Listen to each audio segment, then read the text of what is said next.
അങ്ങനെ ഞാൻ പറഞ്ഞു വരുന്നത് എന്തെന്ന് വെച്ചാൽ അതാണ് ജീവിതം. അതാണ് ജീവിതം. ആ ജീവിതത്തിൻ്റെ ഉൾക്കാഴ്ചയാണ് പ്രതിപാദ്യം.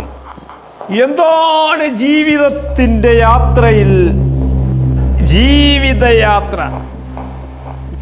ഇവിടെ സമയം അതിക്രമിച്ചിരിക്കുന്നു എന്ന് എനിക്കറിയാം. ഇനി 24 ആശംസകളോടുണ്ട്. ഞാൻ നീട്ടുന്നില്ല. ചെറിയ ചില കാര്യങ്ങൾ മാത്രം പറഞ്ഞ് ഞാൻ അവസാനിപ്പിക്കുകയാണ്. എന്താണ് കല? ജീവിതമാകുന്ന മഹാസാഗരത്തിൽ നീന്തി കുടിക്കുന്നതല്ലേ കല? എന്നാൽ പണ്ടാരോ ഒരാൾ പറയുന്നത് കേട്ടു. പറയുകയാണെന്ന് ധരിക്കരുത് കേട്ടോ. ഒരു ചെറിയ കഥ ഞാൻ പറയുകയാണ്. ക്ഷമിക്കണം, ഇവിടെ കുട്ടികൾ മേക്കപ്പ് ഇട്ട് നിൽക്കുകയാണ്. നാടകം കാണാനാണ് നിങ്ങൾ വന്നിട്ടുള്ളത്. എല്ലാവരും കാത്തിരിക്കുകയാണ്. ഞാൻ നീട്ടുന്നില്ല. ഇപ്പോൾ തന്നെ സമയം 9 മണി കഴിഞ്ഞു. ഇനി ചെറിയ ചില കാര്യങ്ങൾ മാത്രം പറയാനുണ്ട്. 24 ആശംസകൾ ഇവിടെ പറയാനുണ്ട്.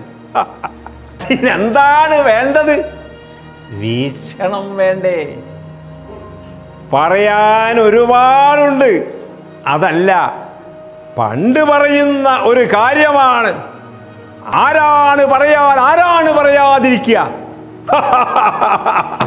ഇതാ ഞാൻ ഇവിടെ അവസാനിപ്പിക്കാൻ പോവുകയാണ്.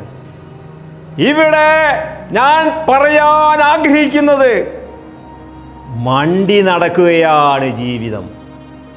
നമ്മളുടെ മനുഷ്യൻ ഇന്ന് ഈ വാർഷിക യാത്രയിൽ എൻ്റെ പ്രസംഗം നിങ്ങൾ ഇഷ്ടപ്പെടുന്നുണ്ട്. അതുകൊണ്ടാണ് ഞാൻ നീട്ടുന്നത്. പ്രിയപ്പെട്ടവരെ, സഹോദരീ സഹോദരന്മാരെ, നമ്മൾ ആരോടാണ് സംസാരിക്കുന്നത്? പ്രിയപ്പെട്ടവരെ, ഇനിയുമുണ്ട് ഒരുപാട് കഥകൾ എനിക്ക് പറയാൻ. അതായത് സമയം വൈകിയാണെങ്കിലും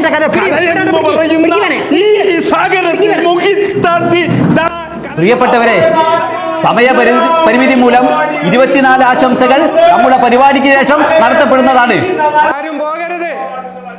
ആദ്യത്തെ പരിപാടി അവതരിപ്പിക്കേണ്ട മോള് ഉറങ്ങിപ്പോയത് കൊണ്ട് നമ്മൾ തിരുവാതിരയാണ്, അമ്മമാരുടെ തിരുവാതിരയാണ് ആദ്യം അവതരിപ്പിക്കുന്നത്. പ്രിയപ്പെട്ടവരെ, ഇനിയുമുണ്ട് ഒരുപാട് കഥകൾ എനിക്ക് പറയാൻ.